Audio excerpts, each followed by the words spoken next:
instituciones privadas, porque tendrán más capacidad de adaptación y tendrán una clientela capaz de soportar los gastos que esta situación origina, y el mundo de lo público se vea reducido a lo asistencial cada vez más.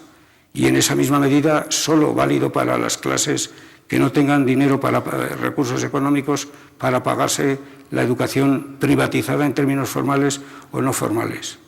Existe la posibilidad de que la escuela se reforme y hagamos un ejercicio crítico a nivel universal, pero a nivel nacional y a nivel local, para rescatar los valores primigenios, diría yo, de la educación, no los primitivos, que aún tienen valor. Tendríamos que reconstruir el discurso y las prácticas, poner nuestra práctica a la luz de las críticas de nosotros mismos, de los compañeros, de los escritores, de los políticos y los políticos de las suyas propias, ¿no? Y la otra solución que cabe atisbar en el horizonte, estos 4 escenarios están tratados en un trabajo de la OCDE. La otra solución es simplemente pensar en una cosa muy sencilla. La escuela no fue siempre eterna, a lo mejor no tiene por qué ser definitivamente eterna. Iván Ilich, en los años 70 y muy poco, o 70 exactamente, publicó, lo escribió en México, en Cuernavaca, y se editó en Seix y Barral, en castellano al menos por allá. Escribió la profética obra de la desescolarización obligatoria. Hoy posiblemente no sea una profecía, hoy posiblemente sea una amenaza, aunque no una realidad. Buenas tardes y muchas gracias.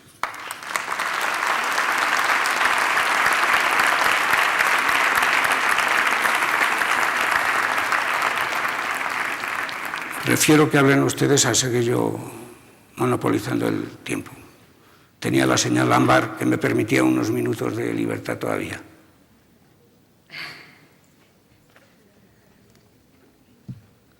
Bueno, doctor Jiménez, después de este cierre, que en realidad es una apertura, me corresponde conducir los minutos que están dedicados a la iniciación de un conversatorio a partir de preguntas y respuestas. Como indiqué en el inicio de la sesión, contamos con el apoyo de compañeras del equipo de la organización del simposio, que podemos reconocer por su blusa blanca, sus pantalones negros y su micrófono. Entonces, pues hay que levantar la mano y cualquiera de las compañeras nos atiende y vamos rolando la palabra. La idea es que se formulen las preguntas y el doctor Jimeno, si prefiere, puede ir contestándolas una por una, o si usted prefiere puede ir tomando nota y cerrar en un conversatorio más amplio al final. ¿Qué va a preferir? Que formulen una o dos y rápidamente. Sobres, pues entonces estamos listos. Rápidamente, jóvenes. Doctor Sacristán. ¿Dónde está quien me habla? ¿Podría abundar un poco más en su postura sobre las competencias, principalmente en nivel superior? En algo más específico, quizá de disciplina académica, si quisiera. ¿A nivel superior de competencias o de estudios? Sí. De los estudios superiores universitarios. Sí, si quisiera profundizar en alguna otra cosa. A mí me extraña que sean precisamente los estudios universitarios donde ha calado más esto en algunos contextos, seguramente el suyo. Tal vez los maestros no son considerados como dignos de participar de tan excelso lenguaje y se les deje para una segunda parte. Por otra parte, me parece muy bien, irónicamente, que sea la universidad la que se plantea nuevas formas de dar enseñanza, aunque no tenga nada de nuevo. Y es la enseñanza universitaria la que ha tomado este reto, porque es la más sometida a la presión economicista del mercado y la más sometida al valor, a la selección de contenidos valiosos, rentables y competitivos. Pero se plantean múltiples perspectivas y vías de salida y de profundización. En mi universidad, solo el 35% de los estudiantes caen dentro del paraguas de este lenguaje, porque el 70% casi restante son gentes que se dedican a estas cosas tan inútiles como la filología, la historia, la geografía, la política, el derecho, la sociología, la pedagogía, la psicología. Y este lenguaje solo vale perfectamente para las escuelas de ingenieros y para algunas facultades de ciencias, porque para la ciencia pura tampoco sirve. No me veo yo a Einstein formular su teoría en términos de competencias, ni me veo a Habermas puesto en el papel de traducir sus complejos pensamientos en términos de competencias. Posiblemente nos dejarán incompetentes para el resto de nuestros días a los demás. Yo digo que la universidad ha descubierto la pedagogía, pero la ha descubierto mal, porque sobre enseñanza superior hay tal cantidad de literatura escrita, hay tal cantidad de perspectivas para orientar la educación superior, que es maravillosamente explicable la ignorancia que tiene la universidad para elegir una que no es de las más fecundas. Al menos no tiene tanto tiempo de vida experimentada.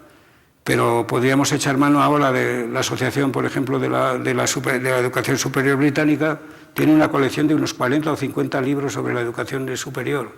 Y si rastrean las bases de datos por el territorio, los territorios que es posible, hay cantidad de enfoques que no tienen nada que ver con las competencias.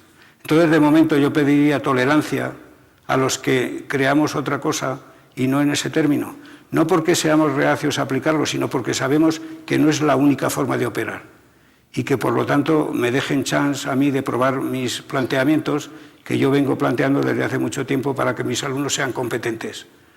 Yo ironizo cuando entro a la clase y digo, hoy voy a fomentaros la competencia de comprender lo que os quiero mostrar.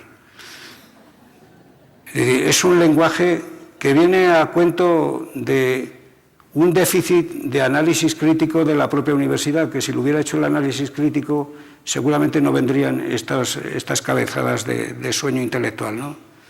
Y ocurre por otra razón, ocurre porque hay un vacío ideológico, pedagógico en el ámbito en el cual desemboca. Y si uno supiera lo que es la enseñanza superior, lo que ha sido y lo que debe ser de formación del ciudadano en los altos niveles de la cultura y del conocimiento, vería que hay otras posibilidades en lugar de las competencias. Pero la pregunta fuerte, o la contestación más fuerte, que se haría la pregunta es, ¿cómo es compatible el conocimiento especulativo, creativo, crítico y revisable con la formulación de competencias? Salvo que me digan que el alumno ha de ser competente en esto. Si me lo dicen eso es como si no me dicen nada. Es decir, la traducción de las competencias en un terreno que yo conozco, no estoy juzgando a este, es que lo que antes se decía el alumno logrará, pues ahora dice el alumno será competente en. Y antes se decía logrará la capacidad de expresión verbal y ahora dice será competente en expresar verbalmente. Bueno, si ese se trata el juego, que se divierta quien quiera, gaste los recursos públicos y el tiempo, está muy bien. Ahora bien, viene muy bien un lavado de mente, de cerebro y de voluntad el pensar que ¿para qué vale lo que estamos haciendo? Pero ¿para qué vale no en términos de eficacia y rendimiento del sistema, sino ¿para qué? ¿Por qué están los estudiantes ahí? ¿Queremos ingenieros perfectamente formados? Yo el primero. Suelo decir que no me querría yo someter a ningún cirujano que sea creativo.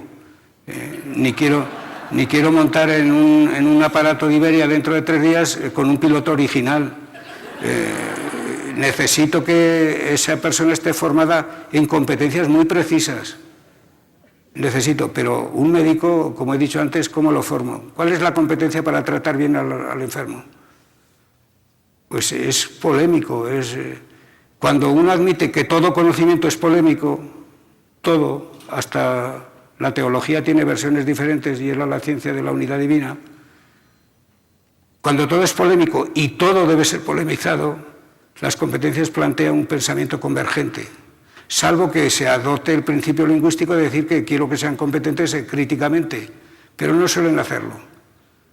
Los movimientos pro competencias no son partidarios de plantear alternativas, críticas, deslices que cometemos que hay que descubrir, sino que van a ajustar lo que dan a lo que tiene que aprender.